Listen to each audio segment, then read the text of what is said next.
Now that also with your paintings that I could really feel the scale and experience it, and part of why I think many of us were thinking of architecture is that you really feel the perspective, particularly in the Viti Bune. I'm sorry if I'm pronouncing it wrong. The what? I'm sorry if I'm pronouncing the work wrong. The Viti Bune? Bune? The painting? Die Bühne, ja, VT-Bühne. Sorry if I'm pronouncing it wrong. No, that's fine, that's fine. No. But you really do feel the perspective and the depth of it, particularly with the scale. Maybe it's because of my height as well, but I feel that as you're walking, particularly in this space, as you're walking down this kind of narrow room, you're almost walking into the work.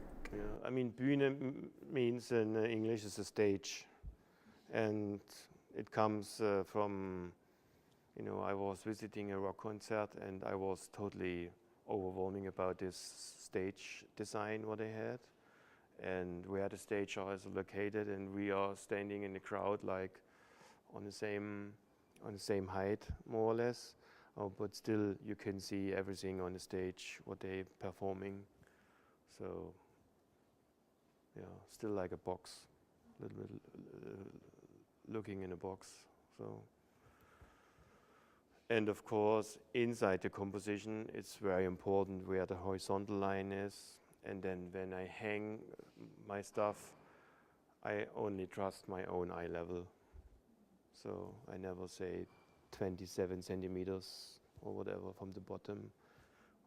They have to hold for me everything, and then I say that's the level ready. So. Is that how the painting always has to be installed?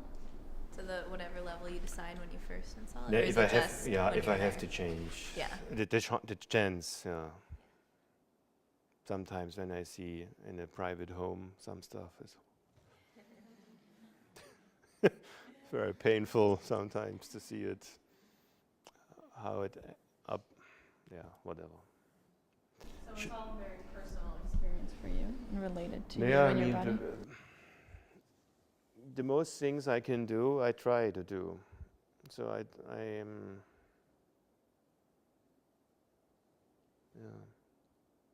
I had a show recent in Spain, where I come from Spain, and they always say, "You're typical German." Like, because I have, they think I have everything under control, but for me it's normal to say, okay, I have a plan here, have a plan here. They are totally surprised. And they think it's German, but it's totally not. It's part of the concept, so it's not. And altogether, it's not so easy today, you know, to get a nice result. So it's not easy. So to do something really okay. So, and to be playful is for me awful. You know, a lot of artists are totally playful and whatever and blah, and so that's not my cup of tea. And also, I'm not, you know, I'm not in concrete. So, of course, the work should be always strong enough to survive a sofa or some curtains in an apartment. Should be strong enough. If this is not working, then also something is wrong. And the white cube is the perfect, at the museum is still the perfect place, but also I think should work also on the flea market. Did you discover some things? So this power should be available.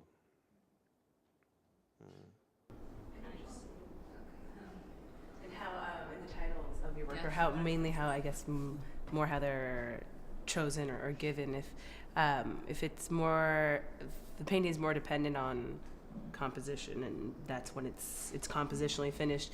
What does the title do, like conceptually, to it?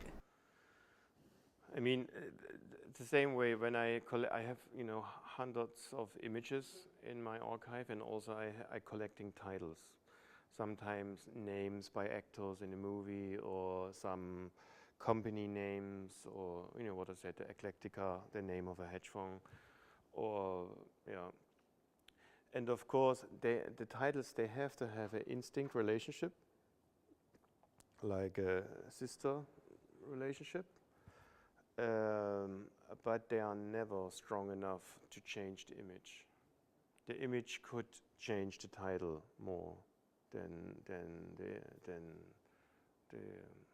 upside down.